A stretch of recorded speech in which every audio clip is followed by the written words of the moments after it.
sebagai tanda syukur kita atas kenikmatan yang besar sekali. Apa kenikmatan yang besar itu? Yaitu diturunkannya Al-Quran sebagai mukjizat daripada Nabi kita Muhammad SAW yang abadi, ya. Al-Quran sebagai mukjizat yang abadi.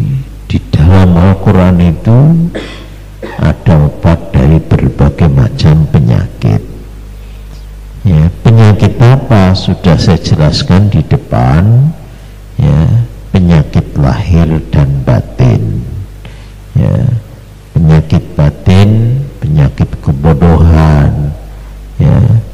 Penyakit daripada, ya, kegelapan batin, ini diobati dengan Al-Quran. Penyakit lahir, ya, karena pada kenyataan seperti yang telah sebutkan di depan, ya, para sahabat menggunakan Al-Quran sebagai ruqyah, ya, untuk nyubuk orang yang sakit dan sakitnya sakit lahir. Itu bisa mulai. Ini tindakan sahabat yang mendapatkan iqrar, pengakuan dari Rasul sallallahu alaihi wasallam.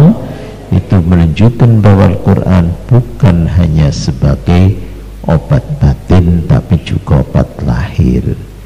Dan ini sudah terbukti, ya, khasiat ayat-ayat tertentu, ya, yang bisa untuk ruqyah, untuk obat dari berbagai macam penyakit, ya. Yang penyakit mata datang ke Imam Syafi'i, kemudian bacakan ayat syifa, sembuh seketika. Kemudian kalau ada orang sakit pendarahan, mimisen, ya, kemudian dituliskan innallaha yumsikus samawati wal ardu an tazula, surat Al-Fatir, tempelkan atau tulis di patok. Itu pun juga, ya, manjur, ya. Seperti kemarin-kemarin kan banyak anak-anak yang pada mimisen, itu ternyata dituliskan itu juga, ya, kemudian mampet seketika. Ini, ya, penyakit-penyakit lahir, ya. Penyakit lahir lain, kalau ada orang panas kita bacakan qulna ya naru kuni barda wa salaman ala Ibrahim, itu kemudian mereda panasnya.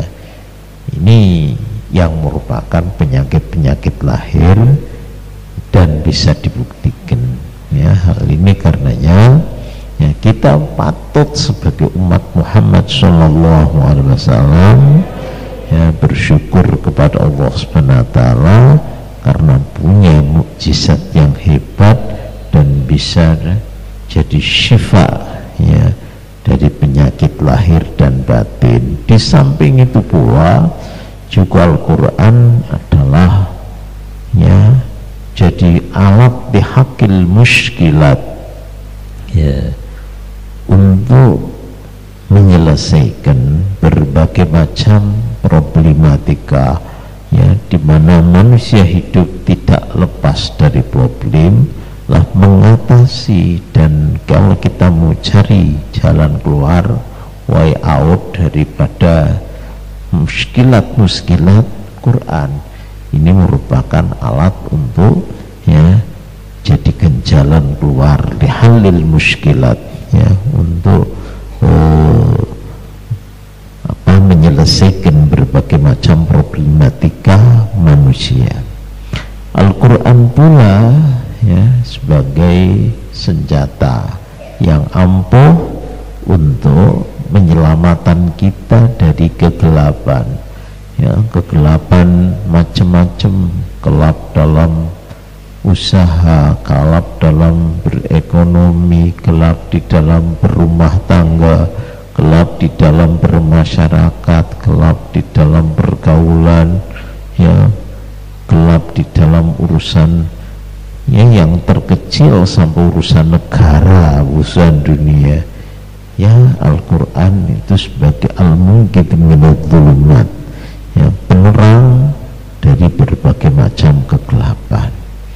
Al-Quran pula merupakan, ya, Allah hakul adli, jalan yang benar, jalan